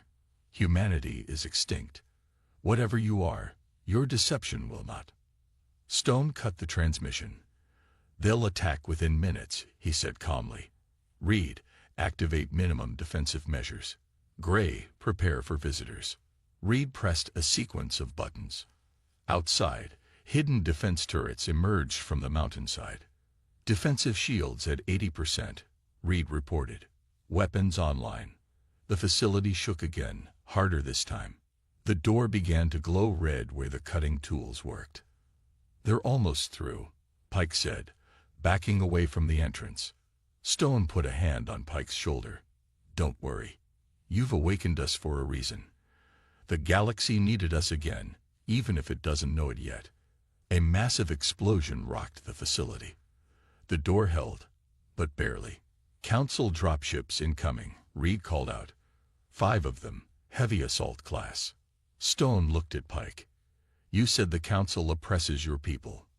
Pike nodded. and many others. Stone's expression hardened. Then it seems we have a purpose again. He turned to Reed and Gray. Initiate contact with all facilities. Priority message. The sleep is over. Humanity has returned. As alarms blared and the three humans prepared for battle, Pike realized that the war gods had indeed awakened. But perhaps they weren't the monsters of legend. Perhaps they were something the galaxy needed even more. Liberators. Commander Stone moved with growing confidence as his body remembered how to function. His muscles had been preserved by the stasis technology, but they felt stiff after centuries of disuse. Each step became stronger than the last. Pike watched him with wide eyes. The stories had always described humans as monsters, as killing machines with unnatural strength and deadly skill. But Stone looked normal. Powerful, yes, but not the demon from childhood tales. How long? Stone asked again, checking the facility systems. How long have we been asleep? Pike shuffled his feet nervously. The stories say humans disappeared over 500 years ago. Stone froze. 500 years. His voice was quiet but filled with shock. It was supposed to be 50, 100 at most. The pounding at the door grew louder. The council guards had brought heavier equipment. They'll break through eventually, Pike said. The council has technology that can cut through almost anything. Stone's eyes narrowed. Tell me about this council while I work. As Stone moved from panel to panel, checking systems and reading data, Pike explained how the Galactic Council had risen to power after the human disappearance. How they had started as peacekeepers but became rulers. How they controlled trade, travel, and information across thousands of worlds. They say they protect us, Pike said bitterly. But they just control us. My people can barely afford to eat because of their taxes and rules. Stone nodded, taking it all in. He pressed a button, and a holographic map of the galaxy appeared in the center of the room. Thousands of tiny lights blinked across it. Each light is a facility like this one, Stone explained, placed on remote worlds, hidden away, each containing between 1,000 and 5,000 human soldiers. Pike asked. There must be millions. 3,400,000, to be exact, Stone said. The best fighters Earth had to offer. We fought in the last war until there was nothing left to fight for. Why did you go to sleep? Pike asked. Stone's face darkened. Because we were tired of war. Because we had become too good at it. The last war nearly destroyed a dozen civilizations. We won, but the cost. He shook his head. We voted to remove ourselves from the galaxy until we were needed again. Until we could be more than just destroyers. An alert sounded from one of the panels. Stone checked it and frowned. Your council friends have called for backup. There's a warship entering orbit. Pike felt his legs weaken. They'll bomb this whole area if they have to. The council doesn't take chances with things they don't understand. Stone pressed more buttons, and screens showed different views of the facility's exterior. The guards had set up a perimeter and were working on the door with cutting tools that sent showers of sparks flying. This facility has defensive capabilities, Stone said, but activating them would mean declaring war on your council. I need to be sure that's the right choice. He turned to Pike, his eyes intense. Are there others like you? People who suffer under council rule? Pike nodded quickly. Most people do. The council only helps the rich worlds, the ones with resources they want. The rest of us are left to struggle. Stone seemed to make a decision. He walked to another control panel and placed his palm on a scanner. DNA verified, said the mechanical voice. Commander Stone, clearance level Alpha. Emergency awakening protocol authorized. 2 more of the stasis pods began to glow. The tops slid open, releasing the same cold mist that had accompanied Stone's awakening. What are you doing? Pike asked, stepping back. Waking up my command team, Stone replied. I need their expertise. From the first pod, a woman emerged. She was shorter than Stone, but moved with the same precision. Her red hair was cut short, and her eyes scanned the room instantly, assessing threats. "Let them come," Gray said.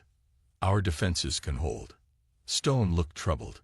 "We don't want a direct confrontation if we can avoid it." "Not yet." As if on cue, an alert sounded. Reed checked the systems and frowned. "Commander, we've detected an infiltration attempt. Someone's inside the facility's ventilation system." Security screens showed a small figure crawling through the narrow passages. "An assassin," Gray said grimly. "Targeting you, most likely." Stone didn't seem concerned. "Capture only," he ordered. "No harm." Gray dispatched a team, and within minutes they returned with their captive, a slender, gray-skinned being who struggled against restraints that easily held him. Council Special Operations, Krav identified the captive. "They're elite killers." The assassin glared at Stone with hatred. "Monster," he spat. "We know what you did to the old worlds. The destruction you caused. We won't let it happen again." Stone approached the captive calmly. "What's your name?"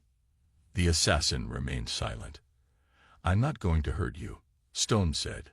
"None of us will." "Lies," the assassin hissed. "Humans only know destruction." Stone signaled to the guards. "Take him to the medical bay. Full treatment for any injuries, then secure detention." The assassin looked confused as he was led away. "Why not kill me? That's what humans do. You kill." "Not anymore," Stone said quietly. After the assassin was gone, Krav turned to Stone. "Your mercy will be seen as weakness by the Council." "Perhaps," Stone acknowledged. "But how we treat our enemies defines who we are." Later that day, a message arrived from a Council splinter faction, a group of officials who disagreed with the hardline approach of the main Council. "They want to talk," Mason reported, reviewing the message. "This could be our opening for peaceful resolution." Pike wasn't convinced. It could also be a trap. Stone considered this. "We'll meet them, but with precautions.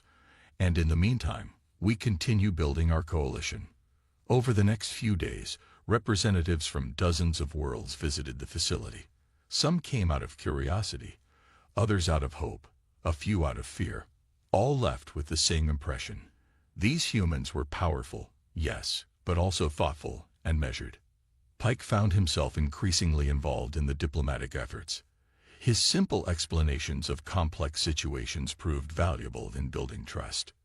"You've become quite the ambassador," Stone told him one evening. Pike smiled. "I was a thief when I met you. Now I'm helping reshape the galaxy.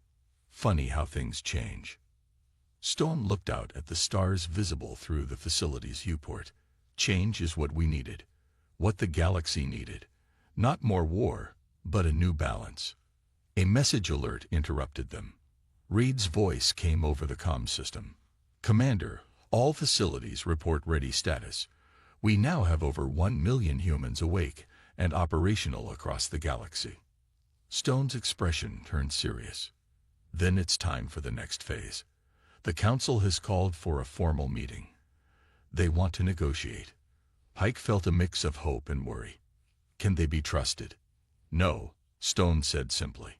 "But neither can we ignore the chance for peace." He turned to Pike. "The war gods have awakened, but perhaps we don't need to be gods of war anymore. Perhaps we can be something better."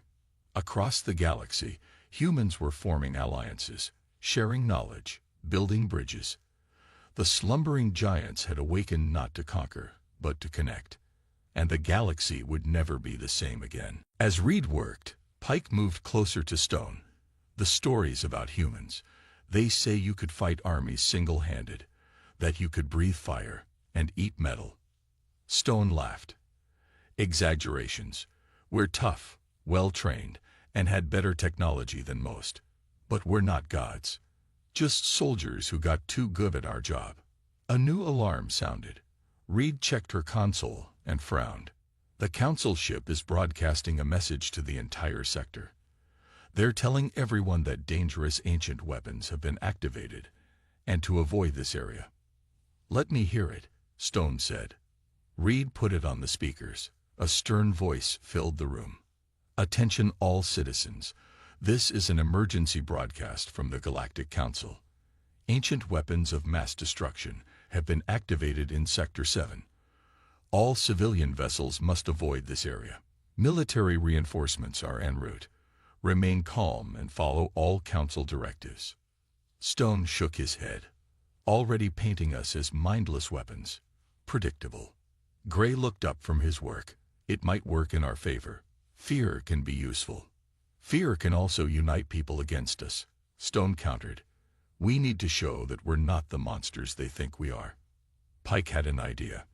The Council controls all major communication networks, but there are underground channels. If you could broadcast a message. Stone considered this. A good thought. Reed, can you tap into these underground networks? Reed studied her console. Given time, yes, but we need to know where to look. Pike stepped forward. I can help with that. I know people who use them. Before Stone could respond, Gray called out a warning. They're through the first layer of the door. 2 minutes until breach. The 50 stasis pods Reed had activated began to open. Men and women emerged, instantly alert despite their long sleep. They moved with the same efficiency as Stone, Reed, and Gray, quickly arming themselves and taking defensive positions. Stone addressed them briefly, explaining the situation. They accepted the news of their 500-year sleep with remarkable calm. Council forces will breach the main entrance in approximately 2 minutes, Stone told them. Non-lethal response only. We want prisoners, not bodies. The soldiers acknowledged the orders and prepared. Pike watched in awe.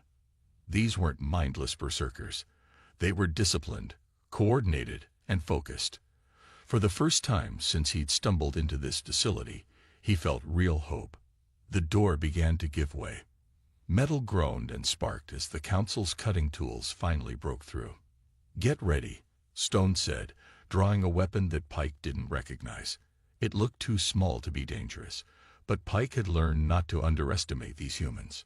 With a final screech of metal, the door fell inward. Council guards rushed in, weapons raised.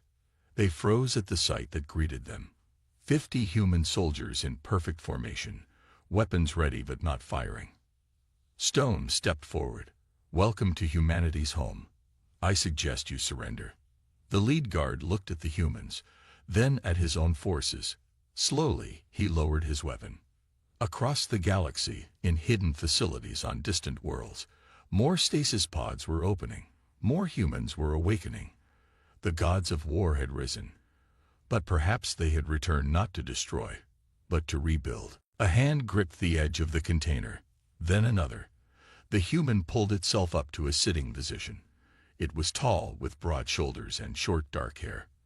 Its eyes opened, revealing a sharp, alert gaze that immediately fixed on Pike. Pike wanted to run, but his legs wouldn't move. He was face to face with a war god. The human spoke. The words were strange, but somehow Pike understood them. Later, he would learn about the translation technology built into the facility, but at that moment, it seemed like magic. Who are you? The human asked, voice rough from long disuse. And why have you awakened me? Pike swallowed hard. I'm Pike. I didn't mean to wake you. I was just trying to hide. The human climbed out of the container, moving stiffly at first, then with increasing steadiness. He, Pike decided, wore a uniform with strange symbols on the chest and shoulders. He was taller than Pike by at least a head. Hide from what? The human asked. Council guards. They wanted to arrest me. The human frowned. Council? What council? The Galactic Council. They control everything now. The human seemed to process this information. Then he straightened his back and said, I am Commander Stone, United Earth Defense Force. He looked around at the other containers, still sealed with their occupants sleeping inside. How long have we been asleep? Before Pike could answer, a heavy pounding shook the main door. The council guards had found a way to follow him. They're coming in, Pike said, panic rising in his voice. Commander Stone's expression hardened. He walked to a wall panel and pressed several buttons. Screens lit up, showing the outside of the facility where a dozen council guards were setting up what looked like cutting equipment. "They won't get through easily," Stone said. "This facility was built to withstand orbital bombardment." He turned back to Pike. "But I need to know what's happening out there. How long have humans been gone? What is this council? Why are they after you?" Pike hesitated, then held out the data cord he had stolen. "I just took this. They want to punish me." Stone took the device, examined it briefly, then handed it back. "That's not why I'm asking. I need to understand what kind of world we're waking up to." Pike looked at the sleeping humans, thousands of them, each a legendary warrior. "If you wake them all up," he said, "everything will change." Stone's eyes met Pike's. "Maybe that's exactly what needs to happen." He turned to a larger control panel. "It's time the galaxy remembered who we are." Outside, the guards began to cut through the ancient door, unaware that they weren't just breaking into a forgotten relic. They were waking the sleeping giant. The debate raged for hours. Outside the chamber, news spread across the galaxy. Humans had returned, and the Council's fleets were powerless. On thousands of worlds, people waited to learn what would happen next. Finally, a vote was called. When it was done, Drav and his supporters stormed out of the chamber, promising retribution. But they were now the minority. Talia approached the human delegation. "We have much to discuss, Commander Stone. A new framework for cooperation. A true galactic council, not an empire in disguise." Stone nodded. "That's why we came." The negotiations that followed lasted days. Representatives from previously ignored worlds were invited to participate. The Free Worlds Alliance joined the discussions. New systems of governance were proposed and debated. Pike found himself speaking for his people, something he never imagined possible. From thief to representative, it still felt unreal. "You've come far from the scared young man who broke into our facility," Stone told him one evening. Pike smiled. "The galaxy has come far too." 3 weeks after the Council Chamber confrontation, the new galactic charter was signed. Power would be shared. Resources would be distributed more fairly. Technology would be used to improve lives, not control them. And the humans, they would neither rule nor sleep, but stand as equals among the stars. On the final day of negotiations, Pike stood with Stone on a balcony overlooking the capital city. Below them, people of a dozen different species moved through the streets, going about their lives in a world already beginning to change. "Why did you really go to sleep?" Pike asked suddenly. "The real reason." Stone was quiet for a moment. "Because we were afraid of what we were becoming. In the last war, we won every battle, but we were losing ourselves. We chose to remove ourselves until the galaxy needed protectors, not conquerors. And now we have a second chance, to be better than we were." A group of children played in a park below, different species together, without fear or prejudice. "The old stories will change," Pike said. "New ones will be told. Not about war gods, but about, I don't know what." "That's the beautiful thing," Stone replied. "We get to decide what those stories will be." As the twin suns set on the horizon, casting the city in golden light, Pike thought about how it all began, with a desperate thief kicking open a forbidden door. Sometimes change came from the most unexpected places. The war gods had awakened,